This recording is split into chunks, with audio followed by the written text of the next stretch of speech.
You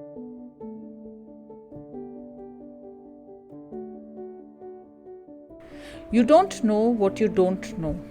The first time I heard this, I was a little confused, and then I had this bulb on moment, and I was like, yeah, bro, that's so true. I didn't know that. Hi, I'm Monisha, and I'm a life transformation coach. On a journey to impact and change lives, whether you're seeking clarity in your purpose, enhancing your relationships, managing your stress, or simply looking for a positive push in that direction that you want it to go, and igniting that spark within you to achieve your dreams. The phrase you don't know what you don't know means that sometimes there are things you're not aware of, things you don't understand, and you might not even realize that you're missing this information. It's like a surprise you haven't discovered yet because you're not even aware it exists. Imagine it as if there's a hidden room in the house and you've never found it.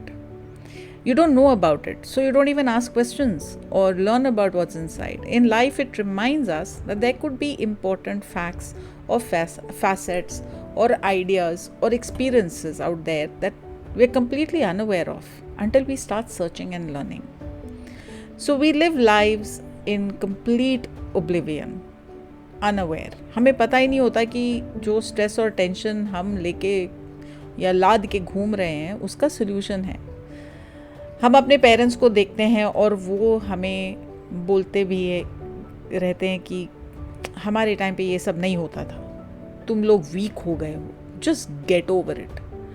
We didn't have time to think these things. We didn't have all this depression and anxiety and all this nonsense.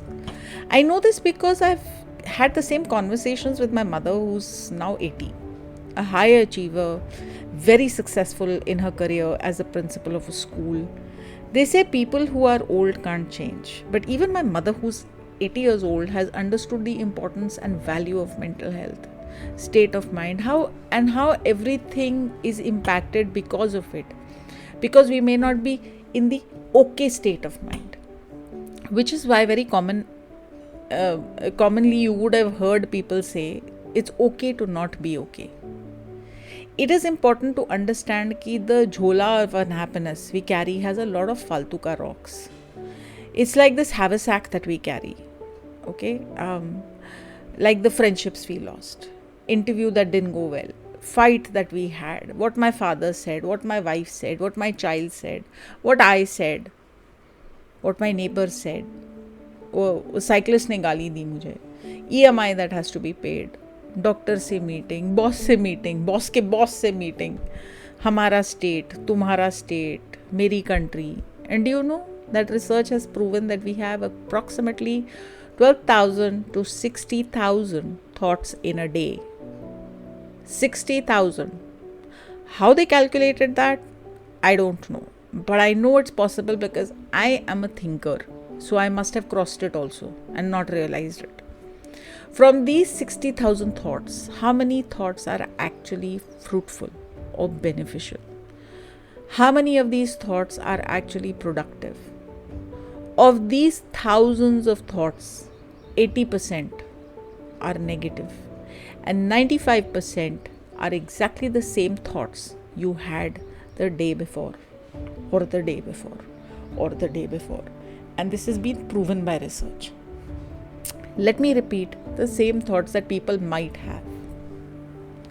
Friendships we lost, interview that didn't go well, fight that we had, what my father said, what my wife said, what my child said, what I said, neighbor ने बोला, cyclist ने गाली दी, motorcycle वाले ने गाली दी, EMI has to be paid, boss से meeting, वो targets. A lot of videos have been surfacing on the internet about a boss who's screaming at his employees on targets. Okay? Politics, religion, all of these thoughts. And if you notice, none of these thoughts are actually productive because they are all about worry, stress, anger, and worst of all, guilt. And then as you're thinking, you're getting more worried, more upset, more angry, more sad, and at the end your mood के ऐसी की तैसी. you are unhappy and sad and depressed and anxious. And why? And I want you to think about this for 30 seconds.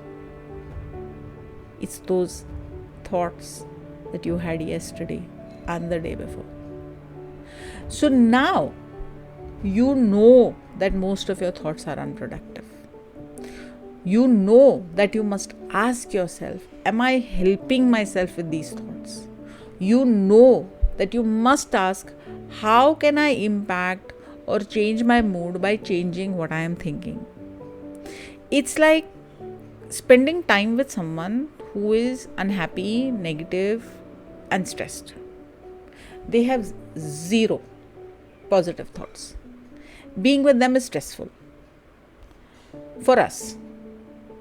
When we leave them, we feel unhappy, low, and sad. So let me ask you a question. Isn't that who you're spending time with all the time? Yourself. How are you then helping yourself? Or are you making it worse for yourself? So now you know what you didn't know, that you are spending time with yourself in ways that are not helpful to you. You are the most important person in your life. You are creating your own reality. You are responsible for your own state of mind. The question is, how do we manage our mind? How do we deal with these uncontrollable stream of thoughts जो काबू में ही नहीं आते? Monkey mind. Okay? Or can we control them? Or how do we have positive thoughts without much effort? Experience beauty in the present. Focus on the single task we have. Ignite our passions and creativity. Feel grateful. Build real and meaningful connections with people. Notice things which are important. Okay? How do we overcome the habit of the mind to hold on to this negativity and prevent it from completely depleting and destroying us as individuals and taking away all our physical energy? Learn all this and more with me in my webinars. The link to join is given in the description below or in the comment section, depending on the platform you're seeing the video. Join me in my journey and allow me to join you on yours. Give me the permission to help you improve the quality of your life and my life. Your age, your gender, your caste, your creed, your color doesn't matter in my universe. You are a fellow human being and I am here to help you, just like I helped myself and I have been helping myself for so many years. I wish you love, happiness, peace and kindness. This is me, Monisha, signing out.